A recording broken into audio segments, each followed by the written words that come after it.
Raise your hand if you are holy. Are you raising your hand? I once asked a group of over 30 adults in a Bible class to raise their hand if they were holy. Not a single hand went up. So I asked again, but same result. Not a single hand went up. That is a problem, especially when we consider it against today's ultimatum. Our ultimatum today is a little different from all the other ultimatums that we've looked at in this series. Today's ultimatum is the only one in our series that wasn't spoken by Jesus. It's found in the book of Hebrews, chapter 12, verse 14. It says, "Strive for peace with everyone, and for the holiness without which no one will see the Lord." Did you catch the ultimatum in that verse? Strive for the holiness without which no one will see the Lord. You won't see the Lord unless you are holy. Now, I've heard people try to parse that sentence to avoid this ultimatum. Well, you just have to strive for it. You don't actually have to be holy. But look at the words. Strive for the holiness, without which no one will see the Lord. Without the holiness, no one will see the Lord. It says what it says, so it's an ultimatum. Meet this requirement or suffer the consequence. Be holy or you won't see the Lord. So in a Bible class of over 30 adults, when not a single person raised their hand to say they were holy, it's paramount to saying, we don't really expect to see the Lord someday. That's really sad. I guess we better take a pause and make sure we know what it means to be holy. Because if we're not, we won't see the Lord. And herein, I think, lies the problem. Do we actually know what it means to be holy? When you look up the Greek word translated holy, the definition is saintly, sacred, sacrosanct. So I guess we could also ask the question, are you a saint?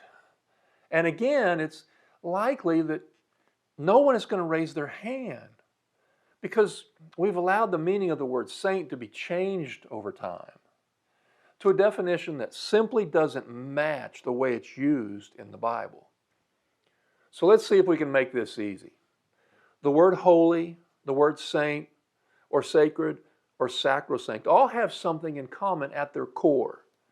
That is, to be set aside for a special purpose. If you are holy, you are set aside for God's purpose. If something is sacred, it's set aside for a special religious purpose. If something is sacrosanct, it's set aside for a special religious purpose. So let's go back to our ultimatum and see if we can make a little more sense of this.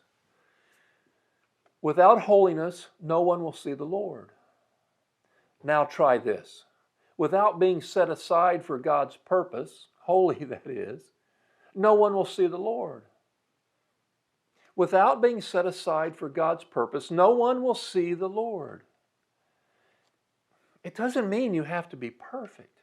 It doesn't mean you can never slip up and sin. Should we strive to be perfect? Sure. Should we strive not to sin? Yes, absolutely. But if that is what this verse means, then let's be clear, we're all doomed. But that's not what this verse means. This verse means you have to be different. You just can't float along doing what the rest of the world does and expect to see the Lord as a result of that. You have to set yourself aside for God's purpose. You have to seek His will, not your will. You have to let the Holy Spirit guide you instead of your own carnal will. Serving God and pleasing God becomes your purpose in life. That's what makes you holy.